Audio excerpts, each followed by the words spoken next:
Bismillahirrahmanirrahim. In this video, I will show how to do Netlist mode porting using ADT GUI.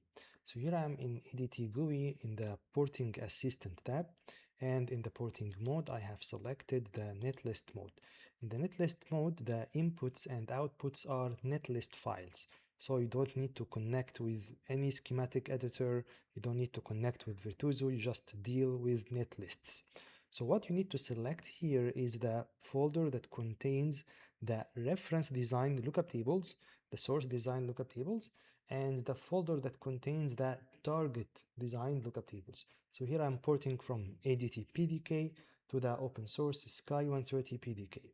And of course, in netlist mode porting, you need to have LUTs, because this is the main reason you are doing porting. You are resizing the design using the lookup tables to port it from one technology to another. So I already have generated the lookup tables for ADT PDK in this folder, and I already have generated the lookup tables for Sky 130 PDK in this folder.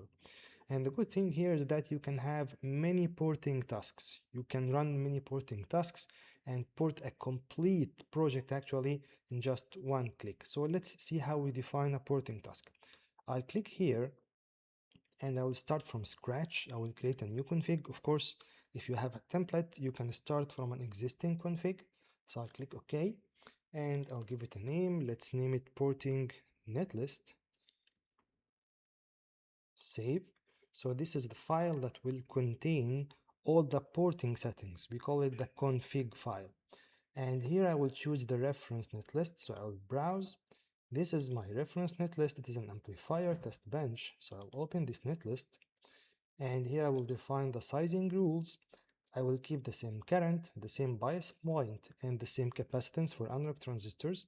And I can also define the rules for digital transistors. So I'll save this. And here I have the LUTs mapping. So every source LUT is mapped to a target LUT.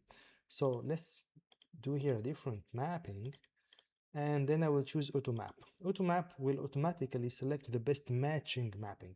So here it selected this NFET device for my NMOS and this low VT device for my PMOS. So this is the best matching mapping. I will save this. I'll go to the cell mapping. Cell mapping here just defines the model names. So if your lookup table contains multiple model names, here you can select which model name you want to use. And for the pin mapping, you can define extra pins. So here we don't have any extra pins. So this looks fine. I will save this. And then I will go to the settings. The original design uses a 3-volt supply. I will use a 1.8 voltage supply. So I will scale my supply with a factor of 0.6, and I will scale all the voltage sources as well. I'll save this. And now I'm ready. So I'll click generate rules and port, and it will start running. It will start executing the simulator on the original netlist, on the target netlist, and then give you a comparison. So it is done actually in just a few seconds. You can see here the target transistors have completely different sizing compared to the source transistors, but we are keeping the same bias current, we are keeping the same bias point, and we are keeping the same capacitance, which are the properties that we chose when we configured the sizing rules. So I'm done with my design. I have a new target netlist. I can see here all the porting outputs. I have everything to export to the new design. I can go to the schematic of the new design and import the sizing, and your porting process is done.